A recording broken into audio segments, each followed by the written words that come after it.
So I was thinking to myself, what's the difference between high culture and popular culture? And to find out what makes them different, I had an idea.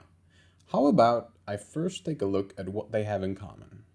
And that is the word culture. Clearly, culture comes from the Latin collere and has a few other related words stemming from the same Latin root word, such as cult, which means to worship or to tend to.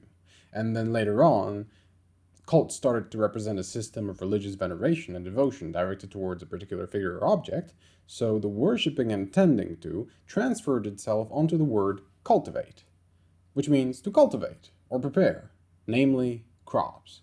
So cultivation clearly means taking care of something, namely cultivating the soil so that the food would grow from it. And then we have the word colonize. And you might be thinking to yourself, what the hell does colonize have to do with culture?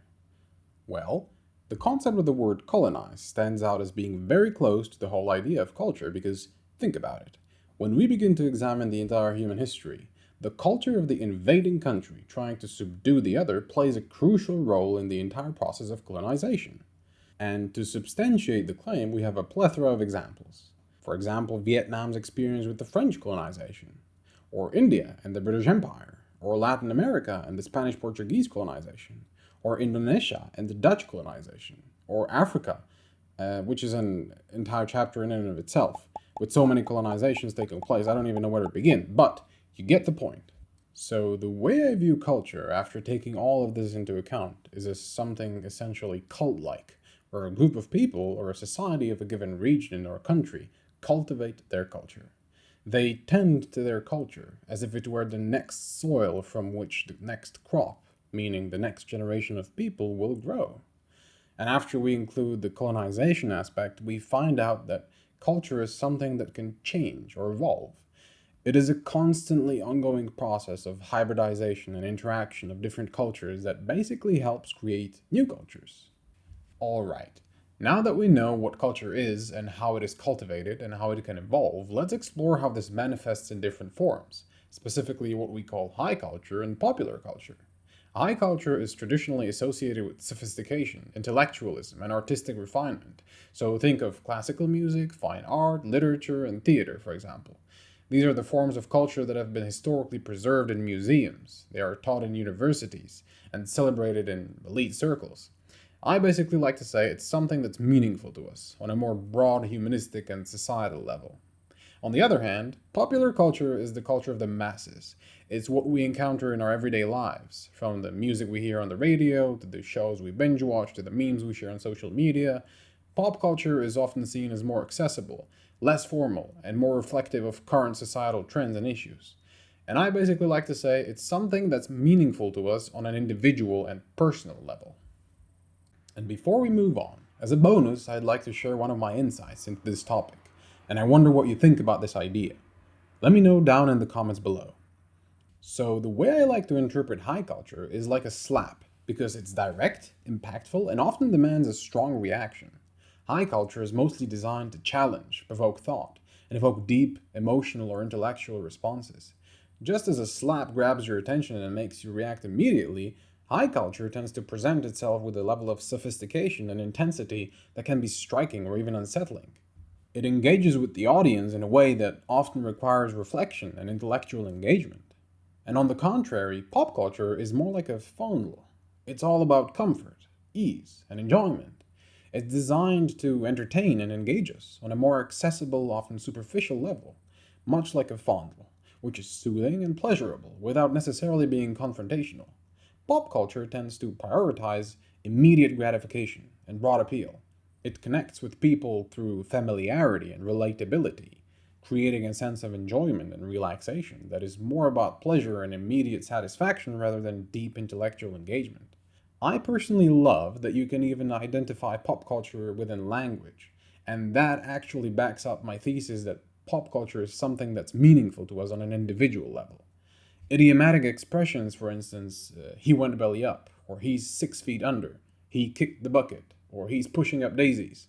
All of these phrases use humor or light-hearted imagery to address the topic of death. Death is a concept that many find frightening or unsettling, so these idioms serve as a way to soften the impact by introducing a bit of levity. A great illustration of this, where I personally first spotted this, is in the context of war. Imagine two soldiers, Bill and Joe. Suppose Joe loses his leg in battle. As Bill rushes to his friend's side, he might say, "Joe, don't worry. Now you've got a legendary war story to impress all the girls at the bar. Just imagine the drinks you're gonna get with that one." In this way, Bill uses humor and pop culture reference to lighten the mood and provide some comfort in a dire situation. Since you've made it this far, for which I thank you by the way, if you're interested in diving deeper into popular culture, I highly recommend checking out the book Understanding Popular Culture by John Fiske. I read the original edition from the 80s, but there's a new revised edition that's definitely worth exploring. But back to the main idea. These two forms of culture aren't as separate as they might seem. In fact, they're constantly interacting, influencing, and borrowing from each other. And to prove the point that these two types of culture are intertwined, let's play a guessing game. I'll play a clip, and you try to guess which form of culture the music likely represents. Alright, ready? Let's start.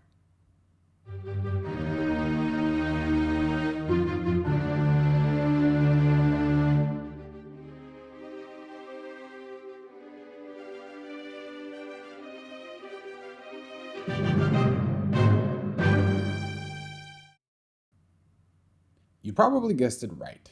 That was Beethoven's Symphony No. 5, and for those who didn't know, it's a prime example of high culture. Now let's listen to another piece.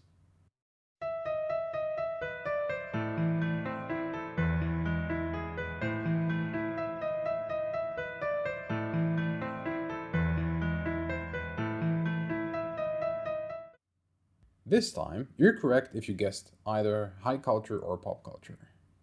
Für Elise by Beethoven has been so widely popularized in movies, advertisements, entertainment, and remixes that it has effectively crossed over into the pop cultural sphere. Okay, let's move on to the next one.